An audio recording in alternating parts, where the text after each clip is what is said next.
他 DC 电影宇宙一解，战歌一响，所向披靡。他 DC 电影宇宙即将到来的最强者，沙赞的劲敌。他漫威的不死之身，嘴炮话术仅次于小蜘蛛，人送外号小贱贱。当这三大强者齐聚一堂时，会发生怎样的故事呢？我是瓜皮儿，本期为大家带来红色通缉令。 What the？ 埃及艳后克里奥和罗马将军安东尼相爱，最终一起殉情的故事，了解历史的人或多或少都知道，但他们留下的宝物让后世无数人都在寻找。其中，他们结婚那天，安东尼送给妻子的3颗缀满宝石的蛋最为夺目。曾经，人们以为那是传说，直到1907年，有农民挖出了其中2颗，而第3颗蛋的下落至今还是未解之谜。眼下，第1颗蛋将在罗马国家博物馆展出，第2颗在一位私人收藏家手中。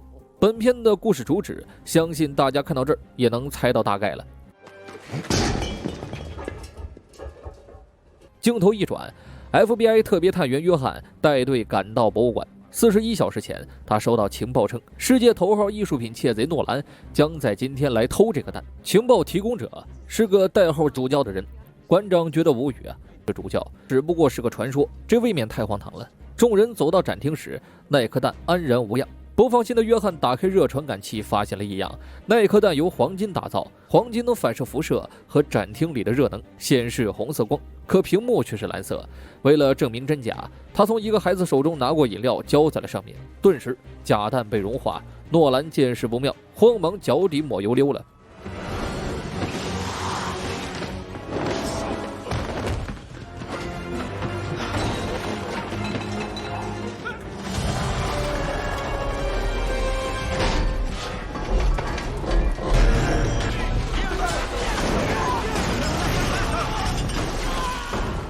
好不容易摆脱追兵，他又撞上了约翰的枪口。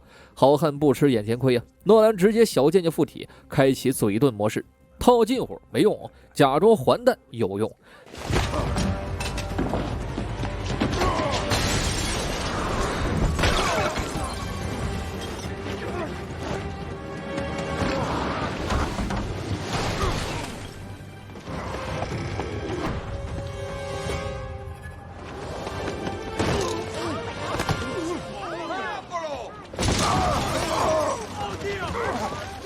在约翰走神的刹那，他再次趁机溜走，扬长而去。约翰也如法炮制，结果速击外挂到期，车刚开出去就被别停了。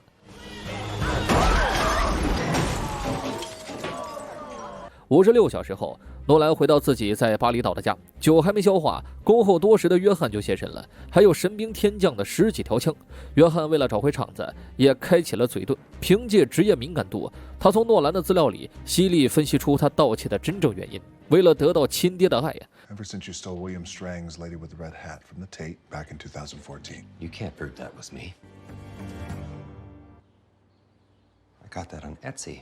接下来就是把诺兰和蛋分开运走，皆大欢喜啊，才怪呀！走 ，OK。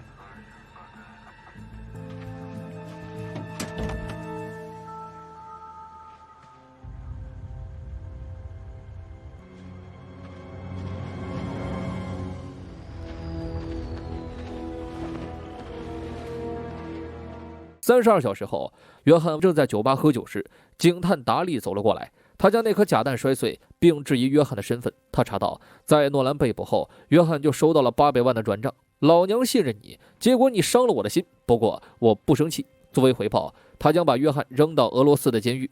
约翰还没有反应过来，他就发现自己的室友是诺兰。2人一合计，马上就知道他们都被主教套路了。诺兰说，有个大佬的女儿要结婚，谁能搞到这3颗蛋当礼物，就能拿到3亿美元的奖金。他就是因此动手的。约翰记得，第2颗蛋在一个国际军火商低语者手里。诺兰也知道这个人的名号，没事就喜欢掐人脖子玩强人所难的。不过每年他都会在自家别墅开化妆舞会，第2颗蛋就在别墅顶层。要不是自己被约翰抓了，那颗蛋早就到手了。约翰一听，这潜台词是让哥带你越狱啊，这绝对不行，我是好人啊。诺兰也没强求，而是故意大声喧哗，指着他说：“大家放心，这人不是警察，是 FBI 的大好人呢。”此话一出，全场眼神愤怒了，约翰低头射死了。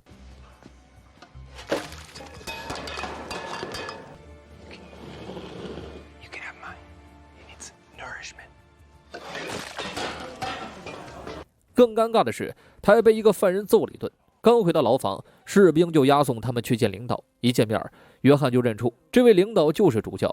主教也得意洋洋地承认了将第一颗弹调包栽赃约翰的事儿。48小时后，他会拿到第2颗弹。至于第3颗，诺兰知道有录音为证。I do not know where the third egg is, I swear to God. I know what the third egg is. I swear to God. 只要说出来，到时候钱他可以分诺兰10%。诺兰直接拒绝了，主教也不强求。那你们这几天就在这儿跟小伙伴们慢慢玩吧。眼看化妆舞会就要举办了，约翰终于妥协，答应和诺兰一起越狱。Do something, it's slipping. Oh, relax, Baldilocks. See? Teamwork. 计划商定，诺兰问他：“你是怎么推理出我和我爸那事儿的？”约翰说：“你那事儿太常见了，不过你爸是警察，和你咋反差那么大呢？”诺兰打开了话匣子，8岁那年，他爸执意说自己偷了他的表，接下来1年就没和自己说过一个字儿。其实那块表是被抽屉里的文件盖住了。他爸要面子不肯道歉，转头就送他去了寄宿学校。那天他就明白，你做了什么不重要，别人觉得你做了什么才重要。天亮后，越狱行动开始。一块简单的肥皂，2人成功制造了混乱。 Which is pure glycerin with a cleaning solution. It's essentially nitric acid. You get nitroglycerin.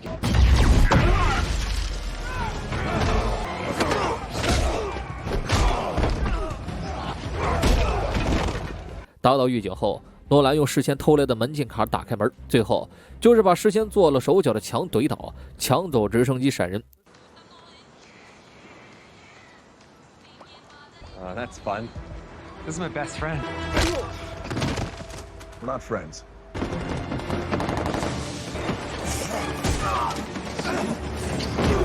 Can't believe nobody saw that.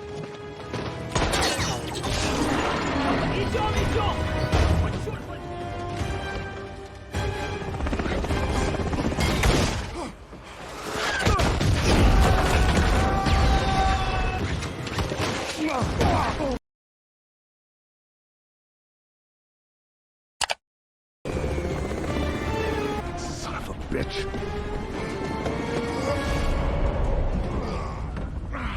I was praying for you. I was praying for you.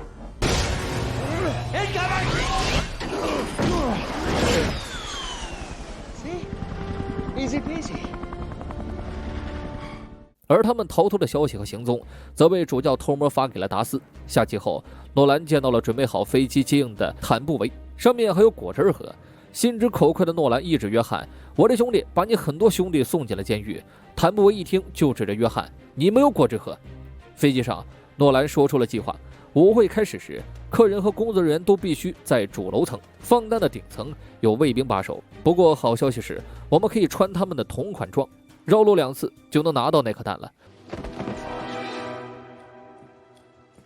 You are amazing now. Hey, dickhead. 坏消息是，有扇门只有地狱者本人的声纹才能打开。不过 AI 换脸技术在手，天下我有，这也不是事儿啊。最坏的消息是，那门还需要输入只有地狱者本人手机才能收到的密码。那组密码每过几分钟就更新一次，组合完全随机啊！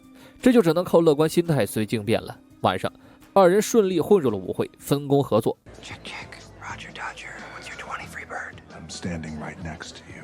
诺兰搞定指纹，手机由约翰负责。看到一身红衣的主教，约翰突然改变计划，上去和他聊了起来。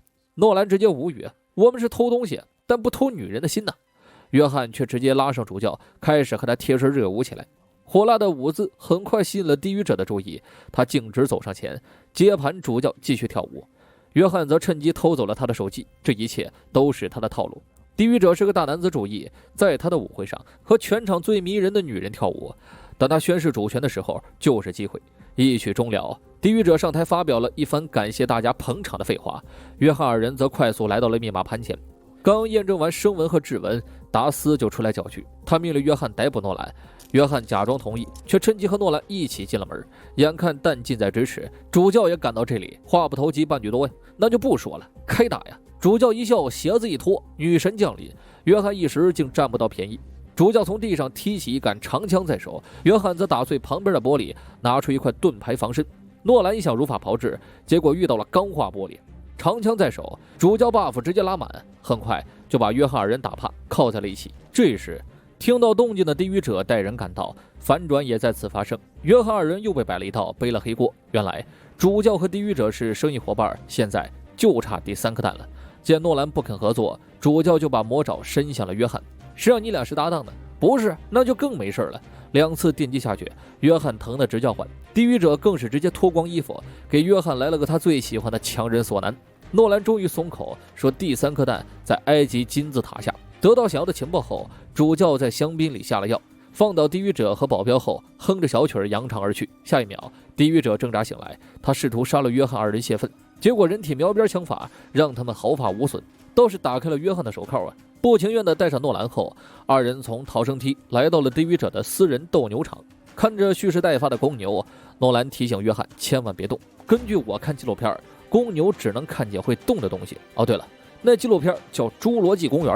约翰一句妈卖屁刚出口，就被公牛撞倒在地。好不容易捡回一条命，二人继续坐上火车前往目的地。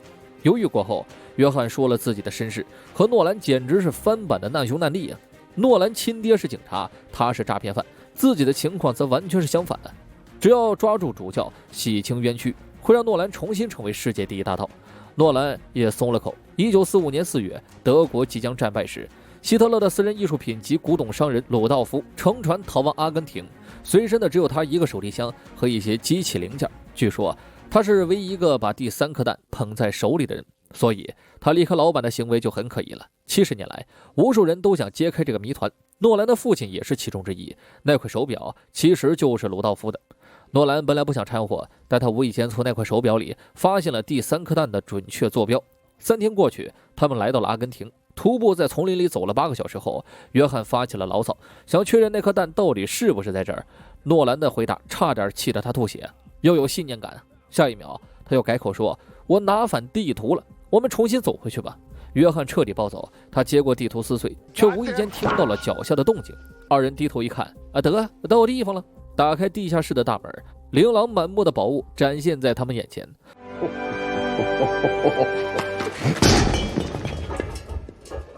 他们刚拿到第三颗蛋，主教又走了出来。他没那么好忽悠啊！双方僵持不下时，一直跟踪主教的达斯也带人马杀到。这下3人得合作逃命了。正好这有辆31年生产的好车，这年头没拍过速激还真不好意思开车呀。算上诺兰，行了，现在我们仨都演过速激了。女侠开车这把稳了，我们能赢啊！险象环生的追逐后，3人成功逃脱。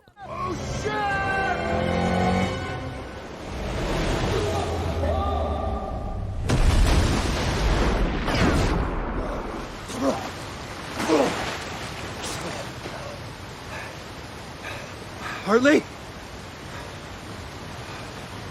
Hartley! Hartley! Hartley! Did you just choose me over the egg? No, You went running in there to rescue me. I left my phone in there. I saw you splashing around. Hartley, Hartley. Hey, I wanted to pull you out, save you, get your hopes up, and then pull you, shove you under. 上岸后，诺兰还得意洋洋地向主教炫耀：“我赢了你啊！只要这颗蛋在我手里，你就输了。”下一秒，主教和约翰同时给他上了一课：“小伙子，你太年轻了。” What the fuck? 看到他俩亲一块儿，诺兰崩溃了，这操作不科学。约翰解释说：“我们都是主教，前2颗蛋都是我故意给主教的，第3颗蛋则需要你带路。”主教电我的时候，其实是偷偷给了我手铐钥匙。解释完，他们就将诺兰铐在了树上，动身去埃及参加婚礼。I found a love. Ed Sheeran, who knew? God, he's so cute. I found a girl. 婚礼刚开始不久，达斯再次带人赶到，将所有人逮捕，罪名是盗窃纳粹时期文物。Get off me! You know who I am? I'm Ed Sheeran, bitch! 而这一切也在约翰和主教的计算中。半年后的一天，他们从海里游回来，正要亲一块时，从达斯手里逃脱的诺兰重新出现。他提议大家一起合作，当然这是个必答题，因为他已经向达斯举报了他们的账户。现在约翰和主教已经身无分文了，另外达斯已经在抓他们的路上了。没办法呀，三人只能一起再次营业。达斯赶到时，三人早已经弃船逃脱，并且来到了下个任务地点。他们不知道的是，达斯已经给他们都下达了红色通缉令，最危险的国际罪犯。红色通缉令的故事到此就告一段落了。从结尾来看，导演是意图拍下一部的故事。目前该片在海外口碑不佳，相信每个看完全片的人心里都会有个大致的分数。不喜欢的人会觉得该片纯属浪费时间，太过套路化；喜欢这类型和三位主演的人会觉得这是周末放松的首选。管它剧情如何呢，看得爽就完了。我是瓜皮儿，下期见。